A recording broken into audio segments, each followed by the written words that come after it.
नमस्कार, नेप्से ट्रेडिङ न्युजमा स्वागत छ। म दिपेश घिमिरे। सुरु गरौँ आजका हेडलाइन्सबाट।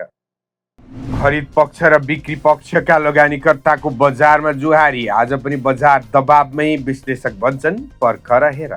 शेयर बजारमा साना मध्यम लगानीकर्ता सक्रिय, ठूला लगानीकर्ताको प्रकट कायमै।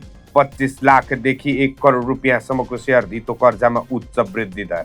बहुवार्षिक आयोजनाको स्रोत सहमति अवधि 3 वर्ष तोकियो। राष्ट्रिय गौरवका आयोजना तथा ठेक्काको अवधि 3 वर्षभन्दा बढी भएका आयोजनामा लागू हुने। र निजी क्षेत्रको विश्वास सङ्कटमा, लगानी सुस्त हुँदा अर्थतन्त्र दबावमा, सरकार फेरिँदा नीति नफेरिने वातावरण बनाउन दलहरूलाई दबाव।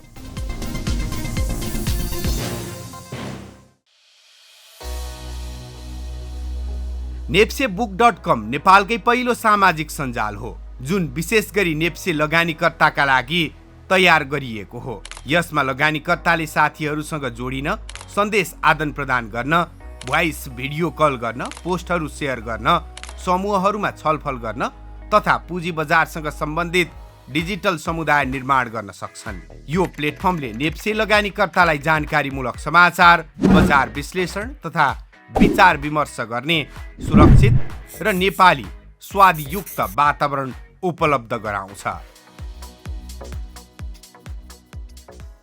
नेप्से ट्रेडिङ न्युज अब विस्तारमा। नेपाली शेयर बजारमा आज झिनो अङ्कको गिरावट देखिएको छ। खरिद पक्ष र बिक्री पक्ष बीचको जुहारी बजारमा आज दिनभरि चलेको थियो। यसका बीच बजार स्थिर रहन पुगेको बताइएको छ।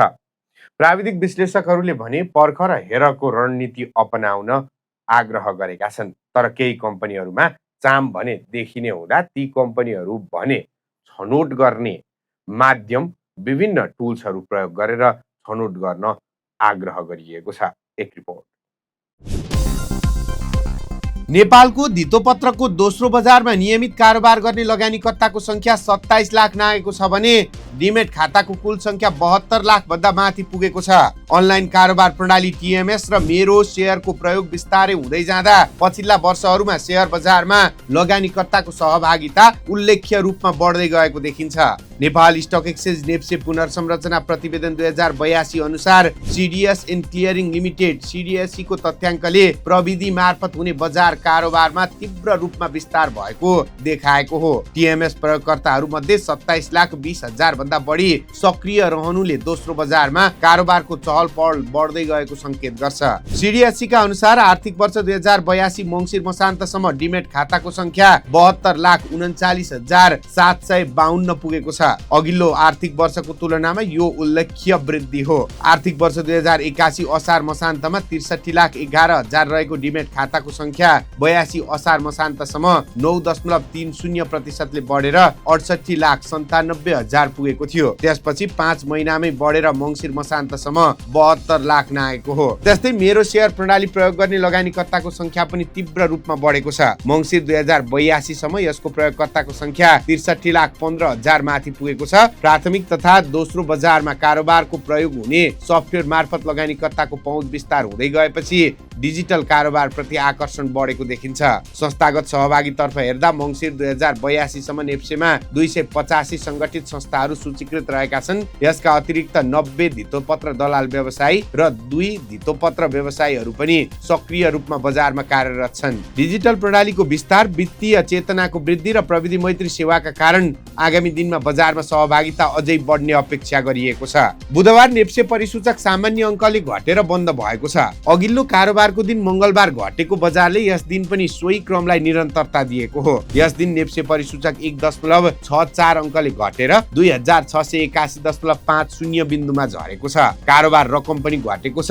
मङ्गलबार 8 अर्ब 63 करोड रुपियाँको कारोबार भएको बजारमा बुधबार 326 स्टकको 80,422 पटकको कारोबार मार्फत 7 अर्ब 49 करोड 97 लाख रुपियाँ बराबरको 1 करोड 66 लाख किता शेयर किनबेच भएको छ। यस दिन 4 कम्पनीको शेयर मूल्य सकारात्मक सर्किट लेभलमा पुगेको छ। Kalinchowk Darshan, super Mai hydro power, super Madi hydro power र आँखु खोला जलविद्युत कम्पनीको शेयर मूल्य उच्च सीमामा कारोबार भएको हो। कर्पोरेट डेभलपमेन्ट बैंकको शेयर 7% ले बढ्दा बिन्दवासिनी हाइड्रो पावरको शेयर मूल्य 6% भन्दा बढीले बढेको छ। एचआइडीसीएल लार्ज क्याप फन्डको इकाइ मूल्य भने सबैभन्दा बढी 5.54% घटेको छ। कारोबार रकमका आधारमा आँखुखोला जलविद्युत कम्पनी शीर्ष स्थानमा छ। सो कम्पनीको 80 करोड भन्दा बढीको शेयर कारोबार भएको छ। त्यसैगरी एसवाई प्यानल नेपाल र राधी विद्युत कम्पनीको पनि उच्च कारोबार भयो। 13 उपसमूह मध्ये 7 उपसमूहको परिसूचक बढेको छ भने 6 उपसमूह घटेका छन्।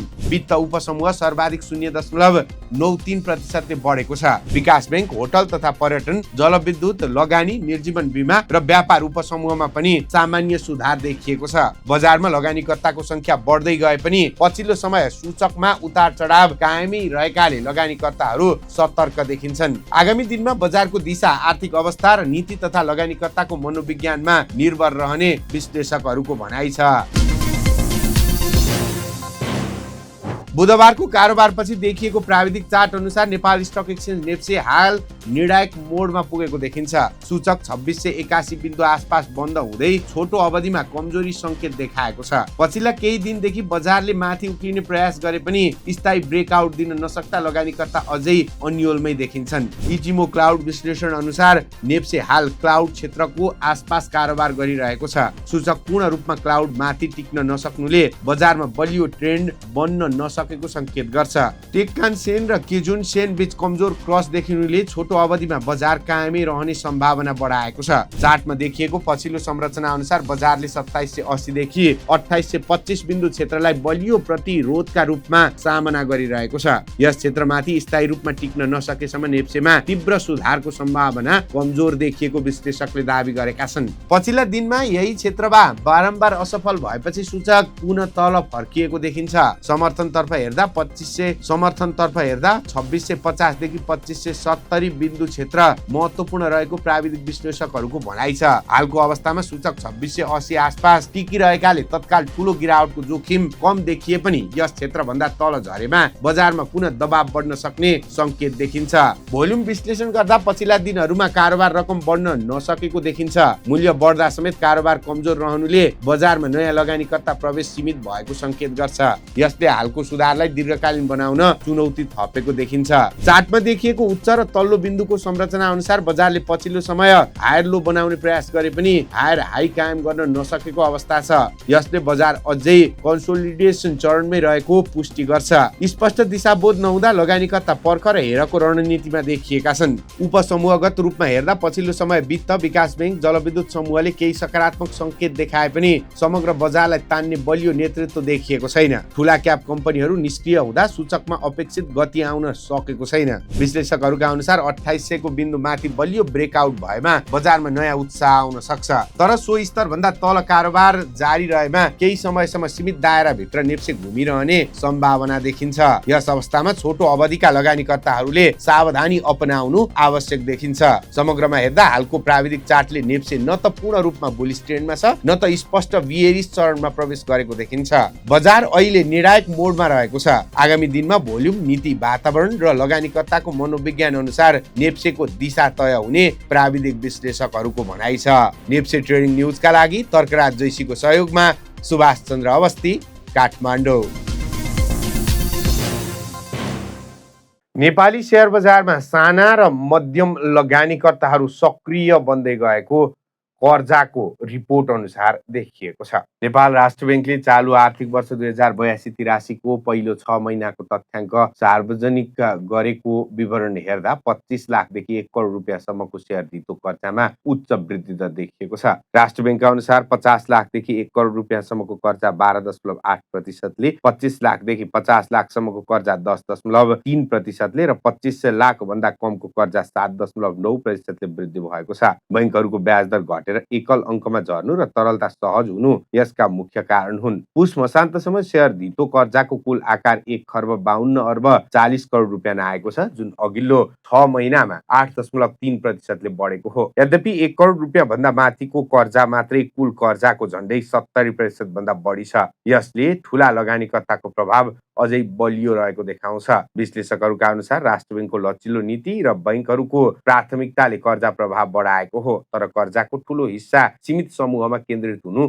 जोखिमपूर्ण हुन सक्ने भन्दै विज्ञहरूले साना लगानीकर्तालाई सतर्क रहन सुझाव दिएका छन्। समग्रमा साना तथा मध्यम लगानीकर्ताको सहभागिता बढ्दै गए पनि बजारमा ठूला लगानीकर्ताहरूको प्रभाव अझै कायम रहेको देखिन्छ। नेप्से ट्रेडिङ न्युज जारी छ, हामी ब्रेकपछि आउँछौँ। यात्रा फर फन कोटेश्वरमा कार्यालय भएको नेपालको एक प्रतिष्ठित ट्राभल्स हो, जसले हाल 60वटा भन्दा बढी देशमा भिजिट भिसा लगाउन सहजीकरण गर्दै आएको छ। यात्रा फर फनले युरोपदेखि अमेरिकासम्म, चाइना, मकाउदेखि थाइल्यान्ड, मलेसिया, सिङ्गापुरसम्म भिजा लगाउन तपाईलाई सहजीकरण गर्नेछ। विदेश घुम्न जान खोज्दै हुनुहुन्छ भने अत्यन्तै सस्तो मूल्यमा भिजा प्रोसेस गर्न सक्नुहुनेछ। स्क्रिनमा देखिएको नम्बरमा आजै सम्पर्क गर्नुहोस्। ब्रेकपछि स्वागत छ। अब बाँकी न्युज। बहुपक्षीय आयोजनाहरूको स्रोत सहमतिको अवधि 3 वर्षको हुने प्रावधान ल्याइएको छ। यस सम्बन्धी नयाँ मापदण्ड 2082 जारी गर्दै मन्त्रालयले उक्त प्रावधान स्पष्ट पारेको हो। मापदण्ड अनुसार राष्ट्रिय गौरवका आयोजना तथा ठेक्काको अवधि 3 वर्षभन्दा बढी भएका आयोजनामा आवश्यकता अनुसार अपवाद लागू हुनेछ। स्रोत सहमति प्राप्त भएको वर्षमै खरिद प्रक्रिया अघि नबढेमा उक्त सहमति स्वतः निष्क्रिय हुने व्यवस्था गरिएको छ। 50 करोड रुपियाँभन्दा बढी लागत भएका तथा सरकारी भवन निर्माण वा सेवा खरिदमा 20 करोड रुपियाँभन्दा बढी लागत भएका आयोजना मात्र स्रोत समितिको दायरामा पर्नेछन्। स्रोत सहमति लिन सम्बन्धित निकायले आयोजना विवरण, लागत अनुमान, अध्ययन प्रतिवेदन तथा खरिद योजना सहित प्रस्ताव पेश गर्नुपर्नेछ। प्रधानमन्त्री सुशीला कार्की नेतृत्वमा सरकार गठन भएसँगै निजी क्षेत्र त्रसित बनेका छन् र आर्थिक सूचकहरू पनि कमजोर हुने र निजी क्षेत्र मैत्री वातावरण नबनेको निजी क्षेत्रहरूले नै गुनासो गरिरहेका छन्। नयाँ लगानी ठप्प प्राय भएको र सञ्चालनमा रहेका परियोजनाको गति पनि सुस्त भएको व्यवसायीहरूको भनाइ छ। भदौ 24मा निजी सम्पत्तिमाथि भएको तोडफोड, आगजनी र लुटपाटपछि निजी क्षेत्र अझै असुरक्षित महसुस गरिरहेका छन्। दोषीमाथि कारबाही नहुनु र स्पष्ट प्रतिबद्धता नआउनुका कारण लगानीकर्ताको आत्मविश्वास कमजोर बनेको छ। आगामी निर्वाचनपछि मात्र लगानी गर्ने मनस्थिति बढ्दो छ। निजी क्षेत्रका प्रतिनिधिमूलक संस्थाहरूले निर्वाचनपछि बन्न सक्ने सरकारसँग निरन्तर संवाद गरिरहेका छन्। नेपाल उद्योग परिसङ्घका वरिष्ठ उपाध्यक्ष निर्माण चौधरीले दीर्घकालीन आर्थिक विकासका लागि राष्ट्रिय सहमति र साझा सोच पत्र आवश्यक रहेको बताएका छन्। त्यसैगरी नेपाल उद्योग वाणिज्य महासङ्घका अध्यक्ष चन्द्रप्रसाद ढकालले पनि विभिन्न कार्यक्रमहरूमा सरकार फेरिदा नीति नफेरिने वातावरण बनाउन दलहरूलाई दबाब दिइरहेका छन्। नीतिगत अस्थिरता, बारम्बार सरकार परिवर्तन र कर प्रणालीको जटिलताले पनि लगानी वातावरण प्रभावित भएको व्यवसायीहरूको गुनासो छ। उद्योग विस्तार सुस्त हुँदा रोजगारी सिर्जना कमजोर बनेको र युवाहरू वैदेशिक रोजगारीतर्फ धकेलिएको उनीहरूको भनाइ छ। निजी क्षेत्रले उत्पादनमूलक उद्योग प्रवर्धन, निर्यात वृद्धि, डिजिटल कर प्रणाली विस्तार र प्रशासनिक झन्झट घटाउने नीति ल्याउन राजनीतिक दलहरूलाई आग्रह गरेका छन्। निजी क्षेत्रको विश्वास पुनर्स्थापना गर्न सके लगानी, रोजगारी र आर्थिक सुधारमा सकारात्मक प्रभाव पर्ने व्यवसायीहरूको निष्कर्ष छ। हामी नेप्से ट्रेडिङ न्युजको अन्त्यमा आइपुगेका छौँ। जाँदा जाँदै हेडलाइन्स पुनः एकपटक। खरिद पक्ष र बिक्री पक्षका लगानीकर्ताको बजारमा जुहारी। आज पनि बजार दबावमै, विश्लेषक भन्छन् पर्ख र हेर। शेयर बजारमा साना मध्यम लगानीकर्ता सक्रिय, ठूला लगानीकर्ताको प्रकट कायमै। 25 लाखदेखि 1 करोड रुपियाँसम्मको शेयर धितो कर्जामा उच्च वृद्धि दर। बहुवार्षिक आयोजनाको स्रोत सहमति अवधि 3 वर्ष तोकियो। राष्ट्रिय गौरवका आयोजना तथा ठेक्काको अवधि 3 वर्षभन्दा बढी भएका आयोजनामा लागू हुने। र निजी क्षेत्रको विश्वास सङ्कटमा, लगानी सुस्त हुँदा अर्थतन्त्र दबावमा, सरकार फेरिदा नीति नफेरिने वातावरण बनाउन दलहरूलाई दबाव। हवस् त, नेप्से ट्रेडिङ न्युज आजलाई यति नै। हेर्दै गर्नुहोला nepseTrading.com। नमस्कार।